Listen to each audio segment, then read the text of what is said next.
Voilà la bête, enfin ce qu'il en reste. Ce vélo a une vraie histoire, mais aujourd'hui il a besoin de soins intensifs. Voilà, donc on voit bien que la guidonnière commence à moisir. C'est appétissant. Ah oui.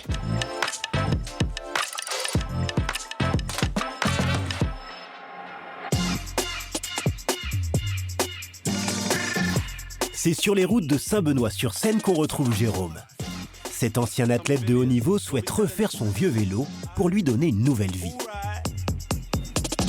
Je m'appelle Jérôme Menera, je suis un ancien nageur et triathlète aussi. Évidemment, aujourd'hui, je ne fais plus de courses, mais je continue à m'entraîner par plaisir, par besoin, mais aussi pour partager des moments, des séances d'entraînement avec mes deux garçons qui se sont mis au VTT de compétition.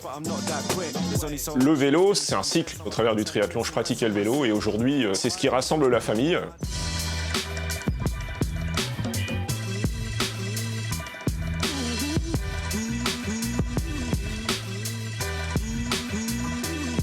Donc dans cette pochette, c'est à la fois le passé et à la fois le présent et sûrement l'avenir, enfin je l'espère. Mes deux garçons. Je suis plus fan des articles de mes garçons que des miens. Ça me rappelle que c'est derrière moi, que c'est fini. Maintenant je le vis différemment avec mes garçons. Am I helping or slowing you down? Can't get nothing but bad news right now. Lord, forgive me, I got you, no scar. Lost in the matrix, it is all written down. Voilà la bête, enfin ce qu'il en reste. Et puis voilà l'un des deux responsables de l'état du vélo. Alors j'ai acheté ce vélo 2010-2011 pour continuer à m'entraîner. Ce vélo, j'ai du mal à m'en séparer parce que mes garçons ont fait leur premier kilomètre avec.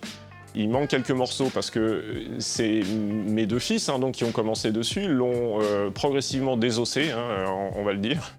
Sur notre vélo, on a cassé la tige de selle, du coup on l'a reprise sur celui-là. Le collet de selle aussi, les pédales.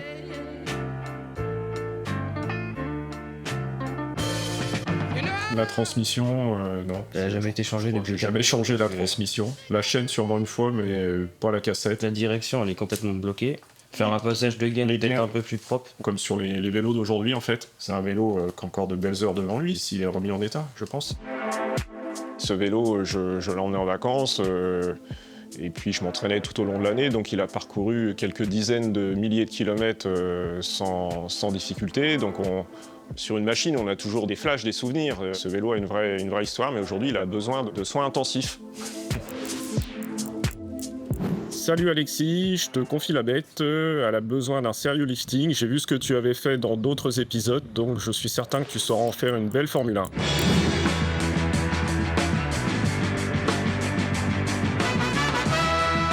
Alexis, c'est lui. C'est notre expert mécanicien. Les vélos n'ont aucun secret pour lui. Je suis prêt à transformer les vieux vélos en vélos de rêve et faire plaisir et voir les yeux émerveillés des clients lorsqu'ils vont retrouver leur vélo. On se retrouve avec le vélo de Jérôme que je viens de récupérer à l'atelier. Mécaniquement parlant, on voit qu'il y a pas mal de petits points qui sont à revoir. Au niveau des pneumatiques, il est craquelé tout le long. On voit même de la gomme qui commence sur la bande de roulement à s'enlever. On voit également la tringle qui est complètement en train de sortir de la jante à ce niveau-là. Les pédales, par contre là, Jérôme, tu déconnes, là, faut changer. Là, c'est interdit de mettre des pédales comme ça sur le vélo. Allez, on commence par enlever les roues. Hop, donc rien de compliqué, c'est une attache rapide, on vient la desserrer. La roue s'enlève toute seule. On voit que ça faisait un moment qu'elle n'avait pas été enlevée, celle-ci.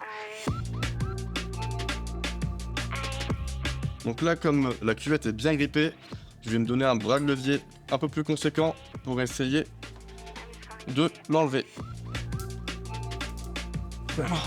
C'est bon.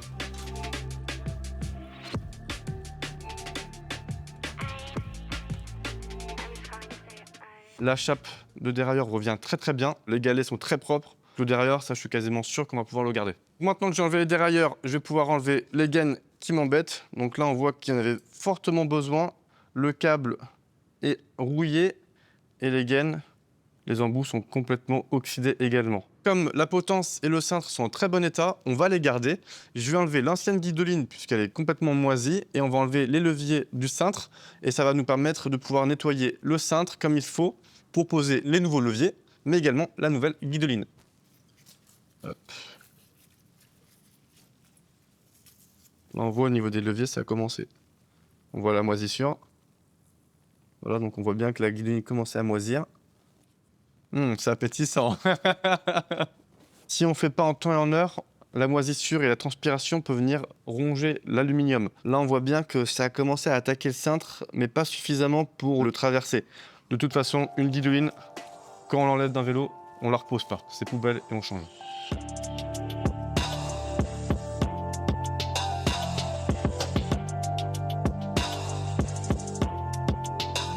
Le roulement est sorti. Donc on peut le voir, hein. La cuvette est totalement rouillée, pris par la rouille. Un roulement neuf à ma droite. Et le roulement usé de Jérôme, complètement rouillé, à gauche. Là, ce qu'il faut faire vraiment attention, c'est que les vis des porte-bidons, quand ça fait longtemps qu'ils sont dedans et qu'elles sont grippées, si on force trop, on peut bousiller l'insert à l'intérieur du cadre carbone. Et ça m'arrangerait pas trop. Donc là, on fait vraiment tout doucement. Le démontage du vélo de Jérôme touche à sa fin. On va pouvoir maintenant passer directement à la peinture et on retrouve Jean-Yves directement à la carrosserie.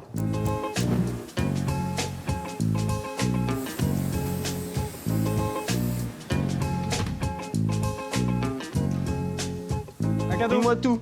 Oh, un vélo. Oh, il est beau celui-là. Pas en rose. Ah bah enfin. Pas en rose. Ah. Le vélo de Jérôme. Oh, il est beau. Ah, enfin, un beau vélo en carbone. Ah, il est chouette. Jérôme veut un vélo sobre, mais il est quand même pas fermé à de la couleur.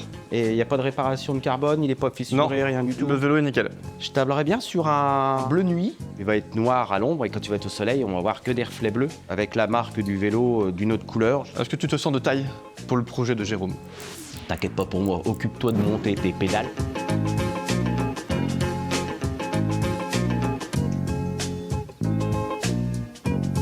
Ça y est, on a récupéré le vélo de Jérôme chez Jean-Yves, qui nous a fait un travail encore magnifique. J'espère que Jérôme va aimer. Maintenant, on va procéder au remontage du vélo. Donc vous allez voir, j'ai prévu des pièces magnifiques et beaucoup plus au goût du jour pour Jérôme. Franchement, là, il n'a plus d'excuses, va falloir rouler avec les jumeaux et envoyer du pâté. Rappelez-vous, Jérôme avait une tige de selle couleur argent et encore, je pense que c'était de la récupération puisque les jumeaux n'avaient pas arrêté de lui piquer les pièces sur ce pauvre petit vélo.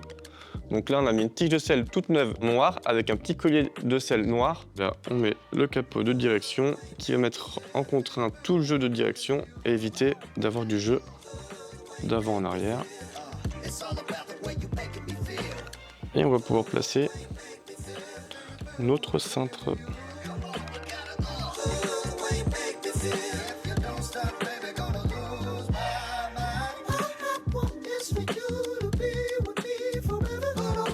Maintenant, on va passer au montage des roues. Donc là, un cerclage 100% en carbone, rayon plat pour plus de rigidité avec tête de rayon plat également. On passe en 11 vitesses pour Jérôme alors qu'il était en 10 vitesses avant. Donc là, on passe vraiment un gros gap et ça va être parfait avec le vélo.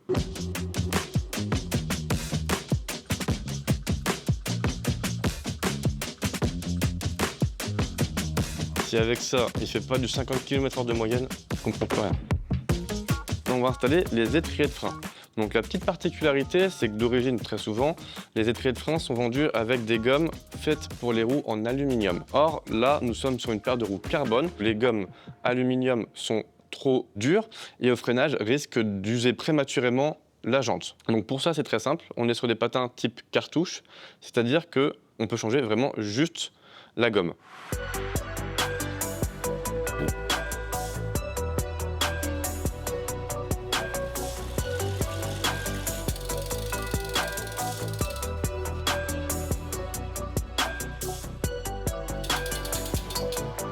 Généralement, la partie guidoline, c'est pas forcément ma partie préférée parce que je suis très minutieux et je veux toujours la perfection. Et des fois, quand ça me plaît pas, je recommence tout. Mais c'est la partie qui indique la fin d'un chantier. Donc là, on arrive au niveau du levier. Donc c'est toujours un peu technique parce que quand on va rabattre la cocotte, il ne faut plus voir le collier de serrage. Donc tout simplement, on va venir passer en dessous. On revient sur le dessus du levier, tout en mettant pas mal de tension. On repasse sur le dessous. On passe devant et on vient finaliser en repassant au-dessus. Comme ça, c'est bien protégé. Et quand on rabat la cocotte, on ne doit plus voir les parties du collier. Donc là, on va pouvoir la finaliser avec le petit scotch à ce niveau-là, qu'on vient bien tendre pour faire une finition vraiment propre et que l'humidité ne s'y mette pas. Ça y est, le vélo de Jérôme est terminé. Jean-Yves et moi, on a fait un travail de dingue. J'espère vraiment qu'il va l'apprécier à sa juste valeur. Maintenant, place au reveal.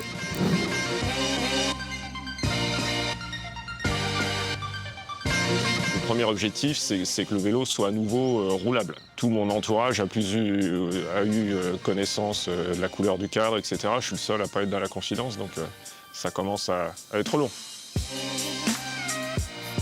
Ah oui, mais vous allez tricher en fait, c'est pas le même vélo.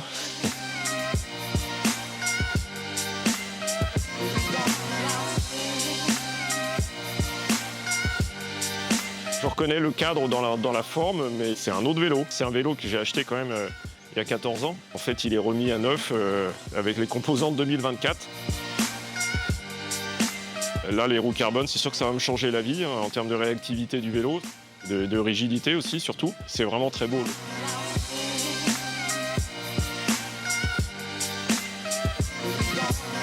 La guidoline, là, je reconnais le souci du détail d'Alexis. Ça dépasse ce que j'imaginais en termes de résultats. C'est impressionnant. Alors cette fois, les garçons auront l'interdiction formelle d'y toucher, naturellement. C'est une seconde vie pour ce vélo. Je pourrai accompagner les garçons sur des sorties assez prochainement.